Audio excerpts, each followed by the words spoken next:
Hello everyone, welcome back to my channel. Episode 1 part 2 explain करूँगी। यहाँ पर हमने देखा था कुछ अनयूजुअल सा और बहुत अजीब सी लव स्टोरी, जहाँ पर लड़की बहुत जल्द मरने वाली है, उसकी दिल की धड़कन बहुत जल्द रुक जाएंगे और उसकी जो लाइफ टाइम है ना बहुत छोटी सी थी। और यहाँ पर लड़का ना बहुत सस्पिशियस था। और यहाँ पर आज वाले एपिसोड की स्टार्टिंग में जो प्राव है ना एक अजीब सी जगह पे चली गई थी। अजीब सी जगह बोलूँ तो म्यूजियम था, जहाँ पर वही भी बताता है कि यहाँ पर बहुत कुछ एंशिएंट चीज़ें हैं जो सुनने में और देखने में बहुत इंटरेस्टिंग है। और यहाँ पर जो उसका जो आर्कियोलॉजिस्ट फ्रेंड था ना, वो बताता है कि एंशिएंट टाइम पे ऑलमोस्ट 2000 ईयर पहले एक वॉरियर था जिसने किसी लड़की से प्यार किया था और उस लड़की ने उसे उसके दिल पे मारा था और उसके दिल को ले लिया था, सच्ची में ले लिया था। मे भी उसके पास सुपरनैचुरल पावर हो सकते तो।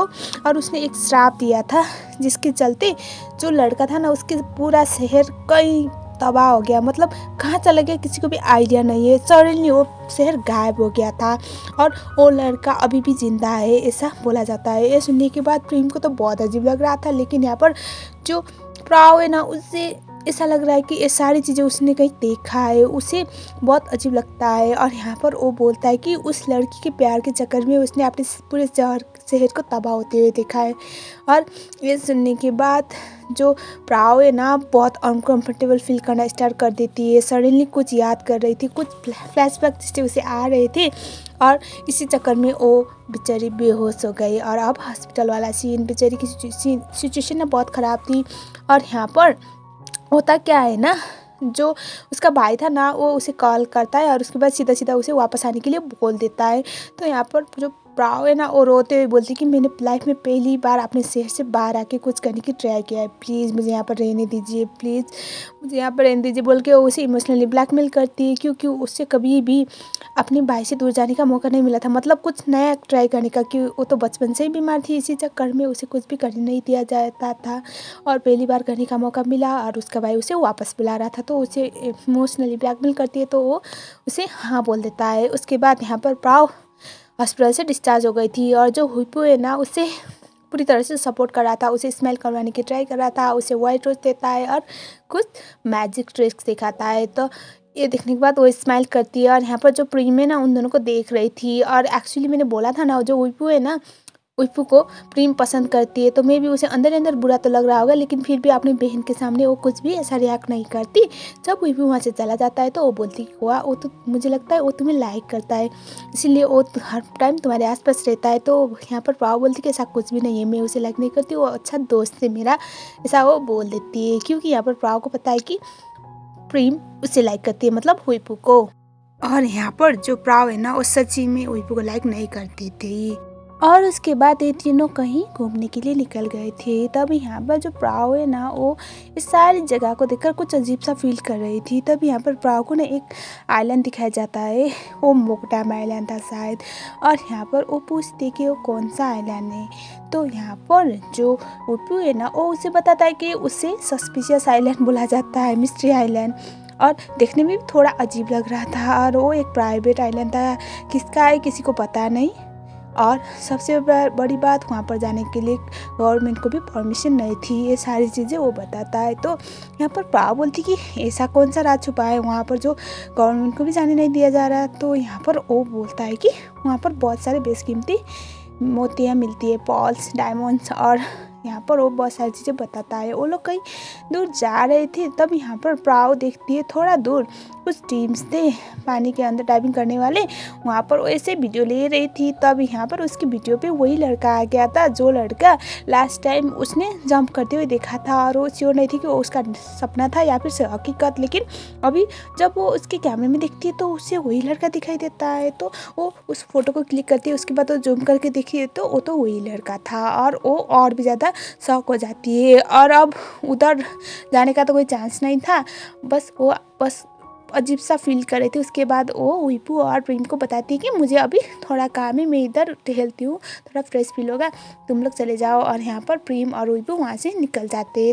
और उसके बाद प्राव एक डाइविंग एरिया पे आ गई थी और उसे वो सीखना था, तो इस एरिया पे आकर वो किसी को ढूंढ रही थी, मतलब यहाँ पर कोई है जो मुझे डाइविंग सिखा सकता है, इस तरह से वो पूछ रही थी। और वो इधर उधर देख रही थी। यहाँ पर अभी तक तो कोई भी नहीं था, लेकिन डाइविंग कस्टम्स बहुत ज़्यादा थे और उसे ना ये सारी चीज़ें बहुत पसंद थी। मैंने एपिसोड 1 में बोला था, अगर आप लोगों ने नहीं देखा तो वो जाके ज़रूर देखना पहले। और उसके बाद वो इधर उधर देख रही थी। यहाँ पर जो ओनर है ना उससे मिलने की ट्राई कर रही थी, तभी यहाँ पर होता क्या है ना, पचारा आ जाता है।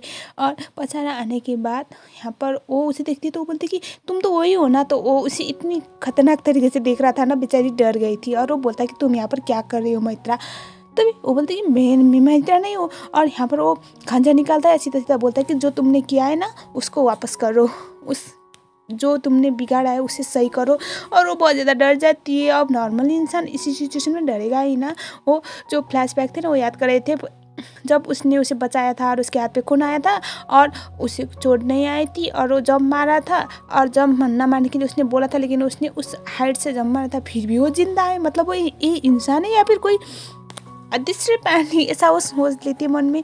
और वो बहुत ज़्यादा डर जाती है, इसीलिए वो वहाँ से भागते हुए निकल जाती है। और पसारा उसे देखता ही रह गया था। और उसके बाद फिर से हमें दिखाया जाता है, होता क्या है ना, वो भागते हुए चली गई थी तो एक लड़की से वो मिल गई थी और यहाँ पर वो उसे पानी खाने के लिए दे देती है पहले।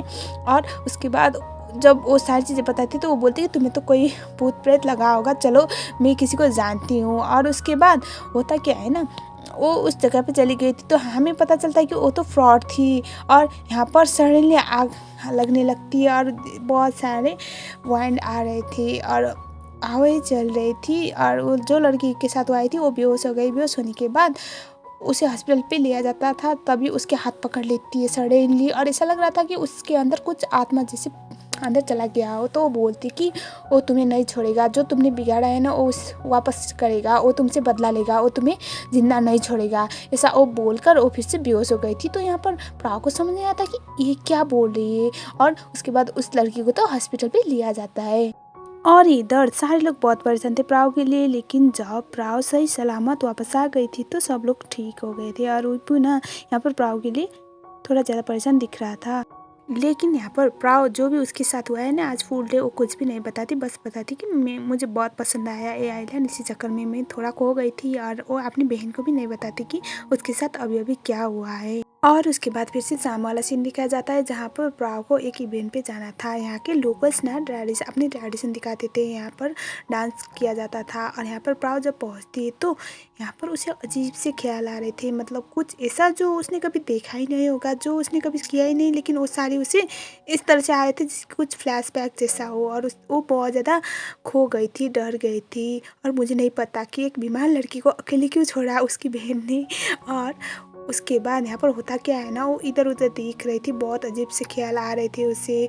और यहाँ पर वही लड़की रिपीट हो रही थी जो हमेशा देखती है। और यहाँ पर हमें दिखाया जाता है फिर से पचारा ना वही फर्स्ट सीन वाला ब्लैक ड्रेस पे आया हुआ था। और यहाँ पर जब प्राव उसे देखती है तो उसके पीछे पीछे आना स्टार्ट करती है, क्योंकि उससे पूछना था क्यों वो उसके आसपास रहता है। और यहाँ पर आ जाने के बाद एक बूढ़ा इंसान होता है और वो उससे कुछ पैसे उससे पहले वो बेहोश हो गई थी, तो वो पचारा था। और पचारा ने ना अपना रूप परिवर्तन किया था, अपना फेस चेंज किया था। तो उसके बाद सुपरनैचुरल पावर है, ये आप लोग नोटिस कर लेना। और होता क्या है ना, वो बेहोश होने के बाद पचारा उसे अपनी गोदी में उठाता है। और अब ये रिविलेशन था कि जो पचारा है ना मैं भी वही इंसान है जो 2000 साल से जिंदा था। जब यहाँ पर प्राव की आँख खोलती है तो वो इधर उधर देखती है, बहुत अजीब सा जगह था यहाँ पर तो। और उसे पता नहीं कि वो कहाँ पर आ गई। वो याद करती है क्या हुआ था और वो बेहोश हो गई थी। वो याद करने के बाद वो उठती है और सामने वो पचारा को देखती है और वो बोलती है कि तुम तो वही हो ना। और यहाँ पर पचारा बोलता है कि जो तुम्हारी मेडिसिन है ना वो मैंने ले लिया है, तो वो खा लेना, तुम यहाँ से नहीं जा सकती। तो वो बोलती कि ये तुम क्या बोल रहे हो और तुम कौन हो, तुम क्या चाहते हो मुझसे, मुझे इस तरह से लॉक करके क्यों रखा है और तुम मेरे आसपास क्यों रहते हो। तो पचारा बोलता है कि तुम क्या बोल रहे हो, जो तुमने बिगाड़ा है ना वो सही करो, तो यहाँ पर वो बोलती कि मैंने क्या बिगाड़ा है, कि ये तुम क्या बोल रहे हो। तो यहाँ पर पचारा बोलता कि मैता जो तुमने बिगाड़ा है वो सही करो, मुझे आज़ाद कर दो इस खंजर से मुझे मार के। तो यहाँ पर वो बोलती कि देखो मुझे लगता है मेरी बहन ने तुमसे प्यार करने का नाटक किया, उसके बाद तुम्हें छोड़ दिया, इसीलिए तुम ऐसा बोल रहे हो ना, लेकिन फिक्र मत करो, मैं तुम मेरे प्यार में नहीं पड़ूंगी, तुम मुझे किडनैप करके मेरी बहन से बदला ले रहे हो ना, मुझे पता है, लेकिन ऐसा नहीं होता। और ड्रामे की तरह रियल लाइफ में ऐसा वो बोल रही थी। तो यहाँ पर पचारा बोलता है कि तुम मुझे उस श्राप से आज़ाद कर दो। यहाँ पर प्राव कंटिन्यूसली बोले जा रही थी कि मुझे पता है तुम मुझे किडनैप करके लाए हो ताकि मेरी बहन से बदला ले सको, लेकिन मैं कभी भी तुमसे प्यार नहीं करूँगी। पचारा बोलता है कि ये तुम क्या बोल रहे हो, जो मैं बोला वो करो। तो यहाँ पर वो तो यही बोले जा रही थी कि फिल्मों की तरह रियल लाइफ में नहीं होते, मैं तुम्हारे साथ अपनी लाइफ बर्बाद नहीं करूँगी, फिर बस फिल्मों में ये सारी चीज़ें होती है, तो प्लीज़ मुझे यहाँ से जाने तो मैं किसी को नहीं बताऊँगी। पचारा बोलता है कि तुम्हें यहाँ से जाने के लिए परमिशन नहीं है, तुम यहीं पर रहोगी। यहाँ पर जो हमारी प्राव है ना वो डरी हुई थी, और लेकिन फिर भी वो अपने फेस में डर नहीं दिखाती, बस वो बोलती कि प्लीज़ मुझे यहाँ से जाने दो ना।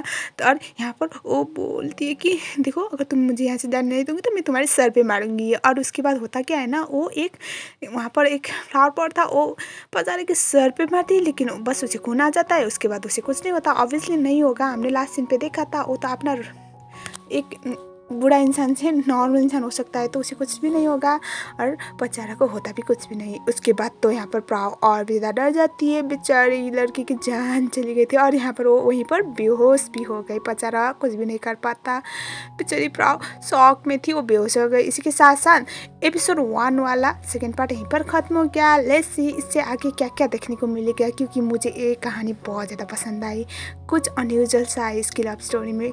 अगर आप लोगों को मेरी वीडियो पसंद आती है तो वीडियो को लाइक ज़रूर करना। अगर आप लोग मेरे चैनल में नए तो चैनल को सब्सक्राइब कर लेना। तब तक के लिए thank you so much for watching. इसका नेक्स्ट पार्ट मैं बहुत जल्द अपलोड कर लूँगी।